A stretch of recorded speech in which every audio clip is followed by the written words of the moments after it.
সুবহানাহু ওয়া তাআলা কোরআন মাজিদে এই কথাই বলেছেন, আর রহমান আল্লামাল কুরআন খলাকাল ইনসান।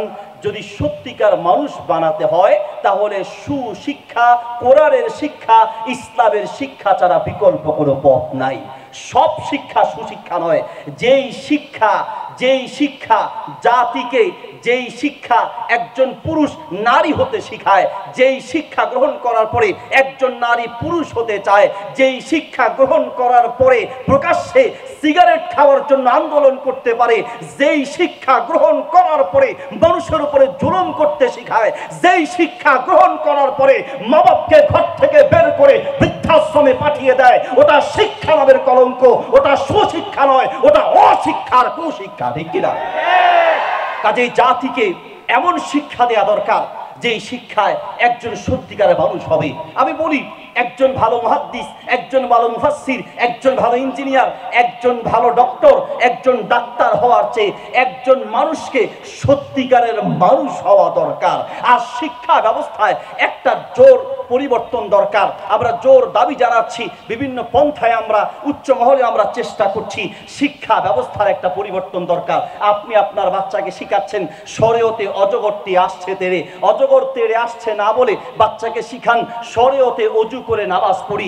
একদিকে বাক্য গঠন শিখবে, আরেকদিকে ইসলাম শিখবে। আপনি আপনার বাচ্চাকে শিখাচ্ছেন শরীয়তে আমটি আমি খাবো পেরে, কার গাছের আম খেতে যাবে, আম গাছ থেকে পড়ে পা ভাঙবে।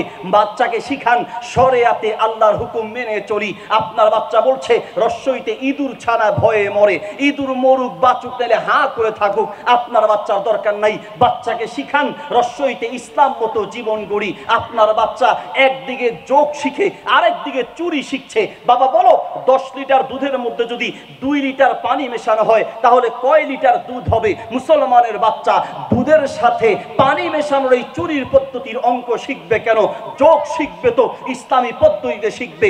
আপনি আপনার বাচ্চাকে শিখান ফজরের 2 রাকাত ফরজ, জোহরের 4 রাকাত, আসরের 4, মাগরিবের 3, ইশার 4 রাকাত। বাবা যোগ করে বলো কয় রাকাত নামাজ হয়। একদিকে যোগ শিখবে, আরেকদিকে ইসলাম শিখবে। আপনার বাচ্চা বলছে 100 টাকায় যদি 2 টাকা সুদ আসে, 10 লক্ষ টাকায় কত টাকা সুদ আসবে? মুসলমানের বাচ্চা সুদের পদ্ধতির অঙ্ক শিখবে কেন?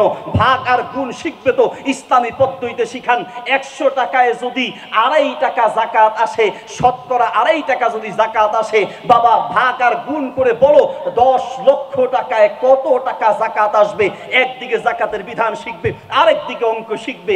আপনি আপনার বাচ্চাকে কবিতা শিখাচ্ছেন, হাট্টিমা টিম টিম তারা মাঠে পারে ডিম, তাদের মাথায় খাড়া 2টি শিং, মাথায় খাড়া 2টি শিং আছে, আবার ডিম পারে।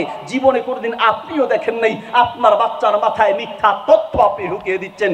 আবার আপনি কবিতা শিখাচ্ছেন, ওই দেখা যায় তাল গাছ, ওই আমাদের গা, ওইখানেতে বাস করে কানা বগির ছা, ও বগি তুই খাস কি, পান্তা ভাত চাস কি, পান্তা আমি চাই না, পুঁটি মাছ পাই না, একটা যদি পাই অমনি ধরে ঘাপুস ঘুপুস খাই। কেন?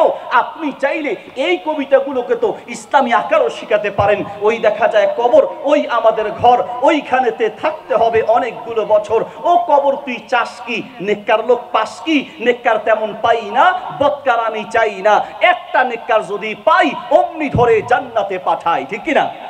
একদিকে কবিতা শিখবে, আরেকদিকে ইসলাম শিখবে। শিক্ষা প্রত্যেকটা মানুষের দরকার। যার চোখ আছে তাকেও শিখতে হবে, যার চোখ নেই তাকেও শিখতে হবে। তালাবুল ইলমি ফারিদাতুন আলা কুল্লি মুসলিম। A true Muslim can lead an honest and pure life without the knowledge of the Quran and the Sunnah. একজন সত্যিকারের মুসলমান কোরআন সুন্নাহর জ্ঞান অর্জন করা ছাড়া চলতে পারে না।